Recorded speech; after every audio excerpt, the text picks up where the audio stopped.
तूने मुझे दिया, इस आज्ञा को पूरी करो। इस धरती पर तेरी इच्छा पूरी कर, तेरी महिमा करो। प्रभु की स्तुति हो, प्रभु का धन्यवाद हो आज के इस दिन और समय के लिए। Dear friends, brothers and sisters, आप सबों को प्रभु यीशु मसीह के नाम में शालोम। आज का संदेश का अंश भी मैं एंटरटेनमेंट के अंश पर ही देना चाह रहा हूँ। जैसे मैं आप लोग से कहा 5 संदेश, तो आज के दिन 5वां संदेश है। तो आज के दिन मैं जो अंश लिया हूँ वो है लत। लत मतलब एक आदत, एक स्वभाव, एक पागलपन, एक सनक, और इसे इंग्लिश में जब देखते हैं आइडियोसिंक्रेसी। जब इसका डेफिनेशन क्वेश्चन देखते हैं, ए मोड ऑफ बिहेवियर और way of thought peculiar to an individual। मतलब एक ऐसा साधन, एक ऐसा अजीब सा व्यवहार या विचारों का एक मार्ग, एक तरह के विचार। peculiar मतलब अजीब से विचार, या इंडिविजुअल व्यक्तिगत विचार मतलब जो एक व्यक्ति को हट कर दिखाता है, एक व्यक्ति को उसके द्वारा पहचान कराता है, उसके द्वारा व्यक्ति पहचाना जाता है, लोगों में उसकी छाप पड़ती है उसके हिसाब से, तो लत है वो। अब रही बात लत कैसे एंटरटेनमेंट का भाग हो सकता है, मैं इसी बताना जा रहा हूँ। एंटरटेनमेंट का जैसे मैंने जो मीनिंग बताया कि आंखों से देखना, कानों से सुनना, हृदय से छेड़खानी, और ये जो कार्य होता है वो एक खुद के उत्साह के द्वारा या खुद की इच्छा से, या खुद को मजा आता है, अच्छा लगता है। तो इस डेफिनेशन द्वारा आप देखेंगे तो लत भी एक इंसान का जो होता है वो मजा उसे आता है, इसलिए वो करता है। या पहले इसमें मजा आता था, उसमें मजा आने कारण करते थे, करते करते करते उसमें फंस गए हैं, अब वो लत बन गया है, अब उससे वो छूट नहीं सकते। तो इसे हम ऐसा मान सकते हैं कि ये एंटरटेनमेंट का एक नतीजा है। उन कार्यों, जिन कार्यों को करने से मजा आता था, करते करते उसमें फंस गए हैं, वो नतीजे के रूप में ठहर गया है, अब उसे छूट नहीं सकते। क्योंकि मनुष्य को एक लत लग जाता है, उस लत से वो छूट नहीं सकते। हम ऐसे कई लत वालों के विषय में सुन चुके हैं।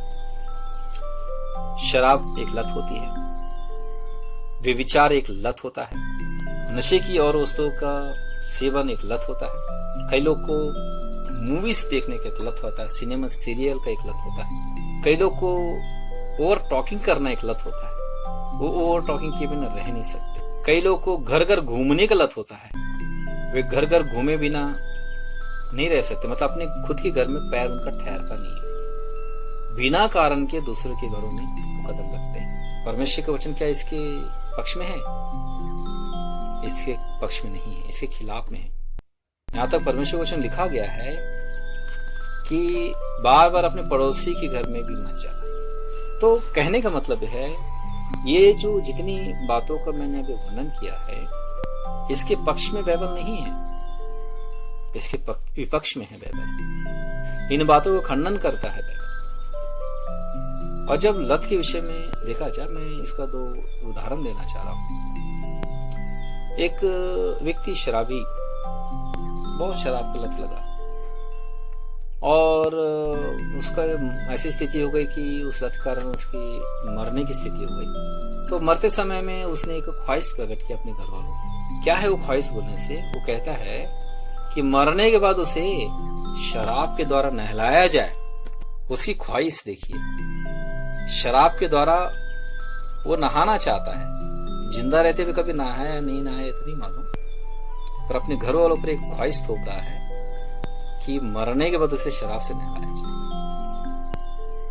और एक उदाहरण ये है, कई इसमें आप लोग ने भी सुना होगा कि कुछ लोग के मर जाने पर उनके कपड़ों को और उनके आभूषणों को, उसके चाहने वाले वस्तुओं को उनके साथ जला दिया जाता है या उनके साथ दफना दिया जाता है। उन वस्तुओं को भी उसके घर वाले रखना नहीं चाहते। क्यों? क्योंकि उन वस्तुओं के वे इतने पागल होते हैं, उन वस्तुओं के कारण घर वालों से कितने बार लड़ झगड़ चुके रहते हैं, उन वस्तुओं के प्रति उन्हें कितना मोह होता है कि उन वस्तुओं के कारण वो किसी साथ कुछ भी कर गुजरने के लिए तैयार रहते हैं, वैसे उतारू रहते हैं। इस नेचर को उसके घर वाले जानते हैं। कहीं वो वस्तु घर में रह गए, या उसकी स्त्री है तो उसकी साड़ी अलमारी में 2-3 अलमारी भर के रखे हो, तो अगर वो वस्तु उसके मरने के बाद भी कोई ले ले, कोई इस्तेमाल कर ले, कहीं वो मरी हुई की आत्मा कहीं उनको पीड़ित न कर बैठे, कहीं उनका नुकसान न कर बैठे, ये डर लगता उनके घर वालों को। इसीलिए ऐसी लोग, जब पुरुष हो या स्त्री, उन्हें जब जलाने वाले जला देते हैं या दफना देते हैं, तो साथ में उनकी वस्तुओं को भी जला दिया जाता है, उनकी वस्तुओं को दफना दिया जाता है। क्यों? वो ऐसे लत वाले लोग हैं। तो dear friends, brothers and sisters, मेरा यहाँ पर कहना यह है कि ये सब हम दुनिया में देखते हैं, बहुत सी ऐसी बातें हैं, हम सबको मालूम। पर यहाँ पर मेरा कहने का उद्देश्य ऐसी चीजों को वर्णन करना नहीं, पर इसमें से ऐसी कोई चीज, हम में से कोई जो भला बनना चाहते हैं या सभ्य नजर आना चाहते हैं या परमेश्वर को प्रिय नजर आना चाहते हैं, वचन पढ़ते हैं, प्रार्थना करते हैं, प्रभु की कभी स्तुति करते हैं, चर्च जाते हैं या कभी नहीं भी जाते हैं, पर क्रिश्चियन तो है, नॉमिनल क्रिश्चियन तो है, तो इसके साथ इंसाफ हो। मतलब एक क्रिश्चियन परिवार में पैदा जब होते हैं, उनके लिए एक भाग्य होता है कि क्रिश्चियनिटी का लाभ हो पा सके। कि जो अन्य जाति में से लोग आते हैं, पहले प्रभु पर विश्वास करते हैं, फिर उसके बाद उसका लाभ पाते हैं, और उन्हें बहुत कठिनाइयों का सामना करना पड़ता है वचन के लिए या प्रभु यीशु मसीह के नाम पर विश्वास के लिए। ना जाने कितनी यातनाएं उन्हें सहनी पड़ती है, तब उसके बाद उन्हें वो लाभ मिलता। पर क्रिश्चियन परिवार जो पैदा होते हैं, यद्यपि वो क्रिश्चियन परिवार में पैदा होने के कारण वो क्रिश्चियन तो नहीं होते, नॉमिनल क्रिश्चियन होते हैं, क्रिश्चियन लाइफ उनमें नहीं होता, पर वे आसानी से पा सकते हैं। उनके लिए उनके परिवारों में रुकावट नहीं होता, अवरोधक नहीं होता।